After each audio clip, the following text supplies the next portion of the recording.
Rasulullah miftahu jannati Muhammad Rasulullah miftahu jannati. Siku moja sahaba wa Mtume Muhammad sallallahu alaihi wasallam akiitwa Handala. Sahaba huyu katika tembea zake au katika pita zake alikutana na Sayyidina Abu Bakar.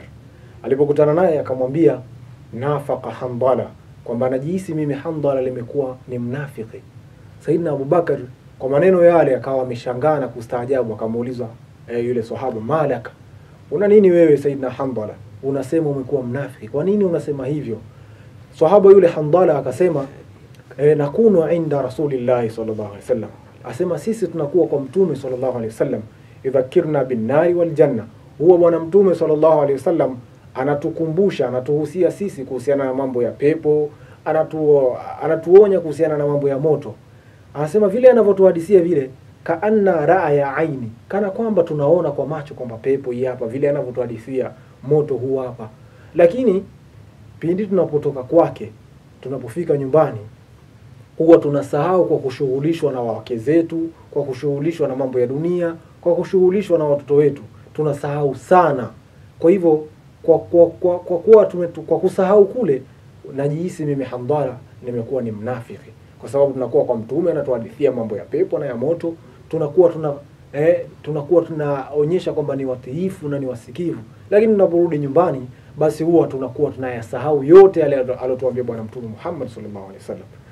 Kwa hivyo najihisi nimekuwa mnafiki mimi. Sayyidina Abu Bakar pia akamwambia hata mimi nakutana na adha kama hiyo uliyokutana wewe.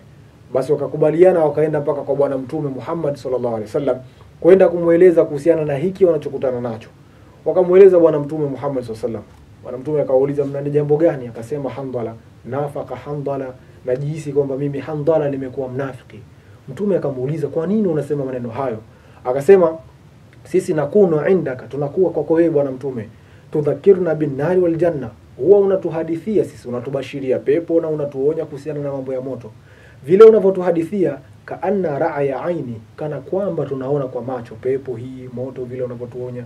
Lakini fa idha kharajna, pindi tunapotoka kwako sisi, tunaporudi nyumbani, nasina kathiran, tunasahau sana. Tunapokuwa tunachanganyikana na wake zetu, tunapokuwa tunakutana na watoto wetu, basi tunasahau yale yote uliyotuhadithia. Kwa hivyo tunajihisi tumekuwa wanafiki sisi kwa kule kusahau yale uliyotuhadithia. Bwana Mtume Muhammad sallallahu alaihi wasallam baada ya kuwa ashaelezwa maneno hayo, akamwambia Sayyidina Handala kwamba ya Handala, ikiwa nyinyi mnashikamana na yale ambayo mnakuwa kwangu mimi ninawaambia, yani ikiwa mnashikamana na yale ambayo ninawaambia pindi mnapokuwa kwangu, mngekuwa mnashikamana nayo sawa sawa, la safahatukumul malaika fi turqikum wa fi furushikum wa ala asema lao mngekuwa mnashikamana na yale ambao huwa nawaambia mimi, malaika wangewapa mikono katika mpindi mnapokutana nao katika njia zenu, mnapotembea wangewapa mikono, na hata katika vitanda vyenu malaika wangewapa mikono. Lakini ya Handala, sa'atan wa sa'atan wa sa'a, kwamba kuna bwana Mtume alisema maneno matatu, sa'atan wa sa'atan wa sa'a.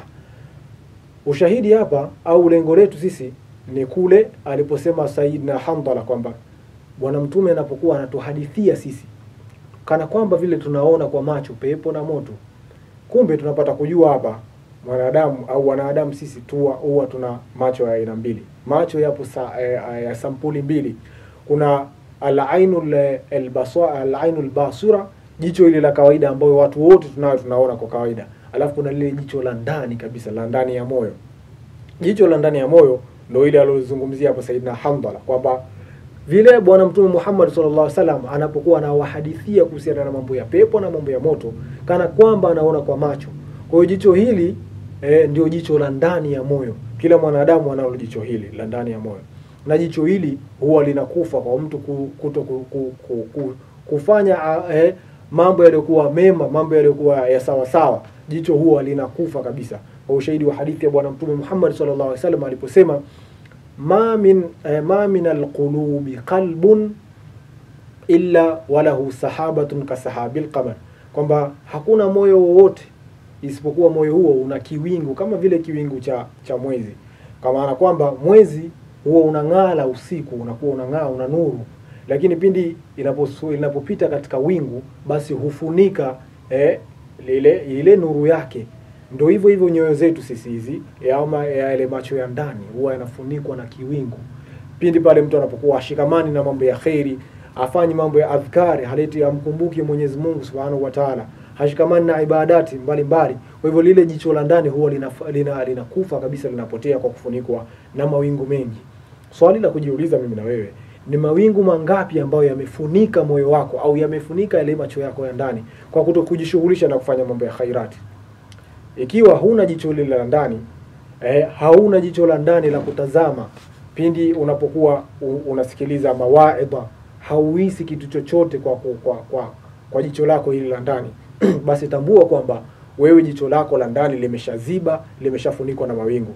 Kwa hivyo jambo la muhimu ikiwa ni hilo, kama hivyo ndivyo macho yako au jicho lako la moyo limefunikwa na kiwingu, basi anza sasa kwa kufanya mambo ya khairati, jishughulishe na kufanya mambo mema ili uweze kufanikiwa hapa duniani na kesho akhera. Mwenyezi Mungu Subhanahu wa Ta'ala atujalie tu ni miongoni mwa waja wake wenye kusikiliza maneno na kuyafuata yaliyokuwa mazuri.